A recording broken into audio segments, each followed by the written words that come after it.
sou Eliane, professora de bordado. Já nos conhecemos, porque já fizemos o primeiro módulo aqui. Hoje nós vamos começar o segundo módulo. Lembrando que no primeiro módulo nós demos início ao caderno de pontos. Depois vamos retomá-lo. Por enquanto vamos alimentar esse repertório. Nesse segundo módulo nós vamos trabalhar o tecido com pintura para depois começarmos com bordado. Então, vamos nessa primeira aula trabalhar com a aquarela. Na segunda aula vamos usar o pastel oleoso e na terceira aula desse módulo nós vamos incrementar mais o repertório de pontos.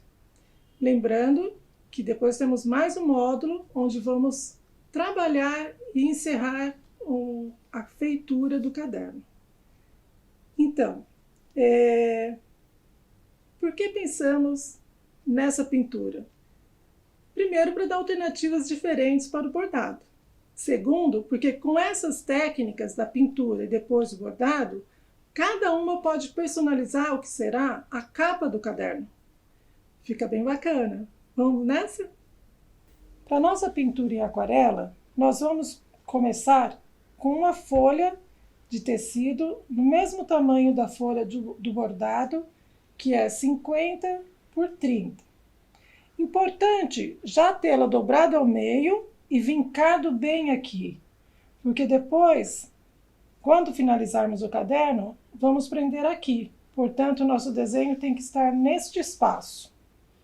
Além da folha do tecido, nós vamos precisar da canetinha fantasminha, aquela que nós fazemos o risco e depois podemos apagar com calor, um pincel grande arredondado, um pincel médio para pequeno arredondado e tintas de aquarela para tecido.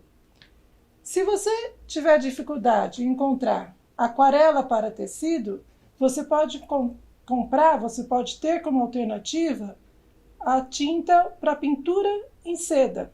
O primeiro passo é lembrar que a aquarela é uma tinta que se espalha muito facilmente. Então, nós vamos apoiar esse tecido em algum suporte que deixe ele elevado. Ou seja, o tecido vem aqui por cima e não pode encostar na superfície que está embaixo. Seja a mesa diretamente ou seja uma tela. Então aqui eu tenho este suporte, mas vocês podem também usar uma tela própria para pintura, é só virar, né? Ou uma tampa de qualquer caixa de MDF, porque daí você prende aqui e utiliza o espaço que você tem, sabendo que o limite é o vinco da página. Vamos utilizar esse suporte menor, que é o mais adequado aqui para o tamanho da nossa folha. Eu vou deixar um espaço aqui, que nós vamos utilizar depois, para prender no caderno. E aqui vou fixar com fita crepe. Se você não tem a caneta fantasminha, se você quer fazer um desenho maior, transferir um desenho, pode ser também o carbono para costura. Esse detalhe é importante, o carbono sem cera para costura, porque daí não deixa manchas e não suja o tecido que você vai estar utilizando depois para o bordado. Ok. Preso o tecido, nós vamos agora pensar no desenho. Eu vou fazer aqui 2 riscos, apenas para deixar didático a técnica da aquarela que eu quero mostrar para vocês. E optei pelo desenho de uma árvore, que aliás faz referência ao logo do nosso projeto. A arte feita pelo nosso querido Sigmar Bueno. E vou fazer a copa da árvore bem solta, justamente para mostrar 2 possibilidades de uso da aquarela. A primeira dela é a que nós chamamos uma pintura a seco, onde eu não vou molhar o tecido e é justamente o tronco onde eu fiz o risco para delimitar que eu vou estar usando essa técnica. Então, vou pegar uma tinta de uma cor que eu goste para o tronco e vou prepará-la à parte. Pode ser em qualquer copinho, qualquer recipiente que você tenha. É importante chacoalhar bastante a tinta para ela misturar. Posso usar várias cores. Como aqui eu quero uma cor mais forte, eu vou apenas molhar o pincel e deixar essa tinta mais concentrada mesmo. Se necessário for, até mais concentrada que isso.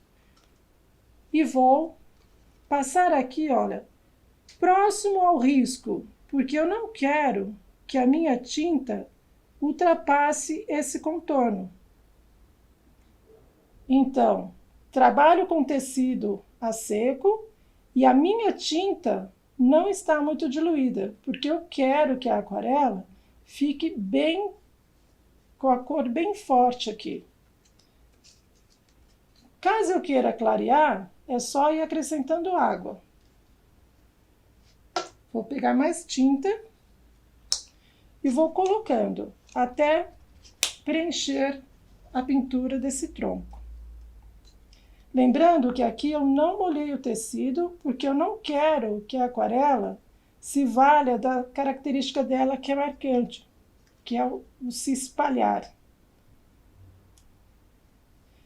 Na copa, eu vou umedecer, porque a minha intenção é formar manchas mais claras, manchas mais à vontade, espontâneas. Aqui o que eu pretendo é exatamente isso, uma aquarela comportada. Uma aquarela onde eu possa trabalhar com o contorno que eu fiz. Outro detalhe importante é que o contorno propriamente dito, depois eu posso fazer com o bordado. Então, não há necessidade de ficar detalhando muito essa pintura ou esse contorno. Aqui vou passar um pouquinho de água só para clarear e fazer umas manchinhas discretas. Agora vamos para a copa.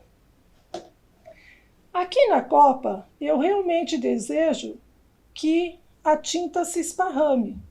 Então, eu vou umedecer esse tecido e depois jogar as tintas, as cores que eu pretendo, as cores que eu quero.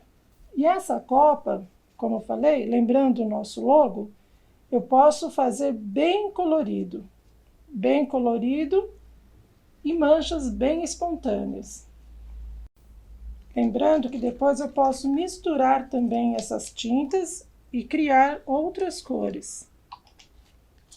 Vou pegar mais uma aqui e depois vamos misturá-las, as que já temos aqui.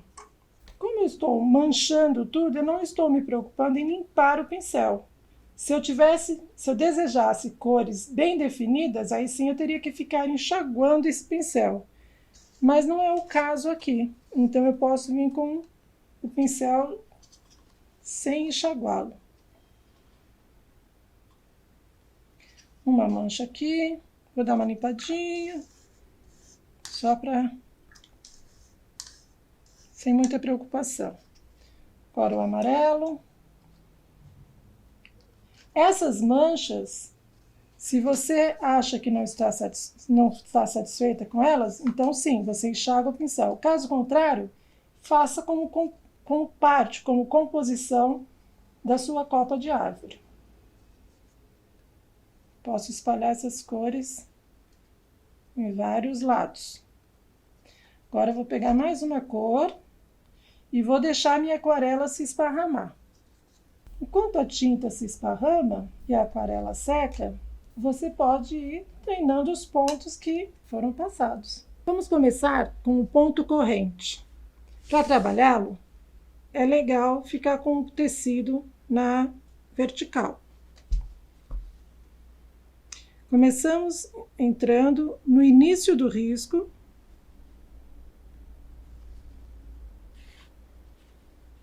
E já jogo a linha formando o desenho.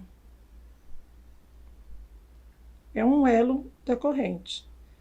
Entro novamente no mesmo buraquinho que eu saí com a linha e dou a altura do ponto que eu desejo. Passo a agulha por cima da linha que estava aqui, que eu já deixei reservada para isso, e venho.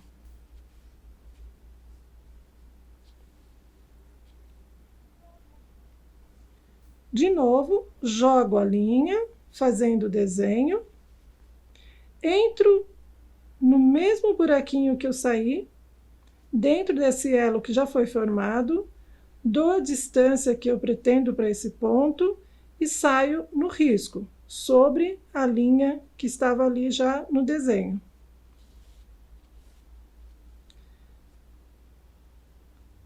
Estou fazendo bem grandinho, que é para todos enxergarem, mas ele pode ser feito menor que isso, maior ou menor. De novo, jogo a linha fazendo o desenho. Entro dentro desse elo que já está pronto, dou a altura que eu quero, passo sobre a linha que foi lançada inicialmente e puxo todo o fio que está na agulha. Ele vai formando elo dentro de elo. Este é o correntinho. Agora vamos com o nó francês. O nó francês é um ponto que eu posso entrar em qualquer altura que eu queira. Vou fazer aqui no risco, que é para respeitar as distâncias que nós estamos usando aqui no caderno. Então, eu subo com a linha, apoio o tecido na mesa e seguro com a minha outra mão a linha. Passo com a agulha por baixo e dou 1, 2, 3 laçadas. Apoie sempre com esse dedo, que é para não escapar. Volto, entro com a agulha quase no mesmo lugar que ela subiu. Aproveito que o meu dedão está aqui e puxo o fio para ficar bem justinho. E empurro até passar para o outro lado do tecido. Importante não tirar esse ponto enquanto eu não puxar a maior parte da linha, para o nozinho não escapar. Olha lá, ficou bem delicado. Vou fazer mais um aqui, para cima, para ficar fora da linha mesmo. Seguro, passo por baixo da linha, 1, 2, 3 laçadas. Entro quase no mesmo buraquinho, seguro, puxo, ajusto, não é para apertar, é só para ajustar. E venho puxando o fio até quase o final dele. Quando estiver próximo, termino de puxar. Vou aproveitar e já mostrar para vocês um nó francês aberto. Este é o nó francês tradicional. O nó francês aberto tem apenas um detalhe que diferencia. Seguinte, seguro a linha e passo 1, 2, 3, 4, 5. 5 ou 6 laçadas. Reparem que elas estão bem frouxas. Eu seguro com esse dedo, venho aqui, dou uma distância um pouquinho maior do que o outro ponto tradicional. E seguro também, mas desta vez eu não vou ajustar a linha. Vou deixar ela bem soltinha e apenas abaixar com esse dedo. Seguro aqui e termino de puxar a agulha. A intenção é que as laçadas, desta vez, fiquem soltas. E assim, temos o nó francês aberto. Gostaram? Hoje nós vimos a aquarela. Aproveitem essa semana para treinar também os pontos que nós vimos hoje, o correntinha, nó francês e nó francês aberto. Treinem bastante, apliquem a técnica da aquarela em outros tecidos, para depois já pensar na sua capa do caderno de pontos. Na próxima semana, nós temos novidades, que é a pintura com pastel oleoso. Então, já estou aguardando por vocês. Acione o sininho, compartilhe e dá o seu like lá pra gente, tá bom? Até mais! Tchau, tchau!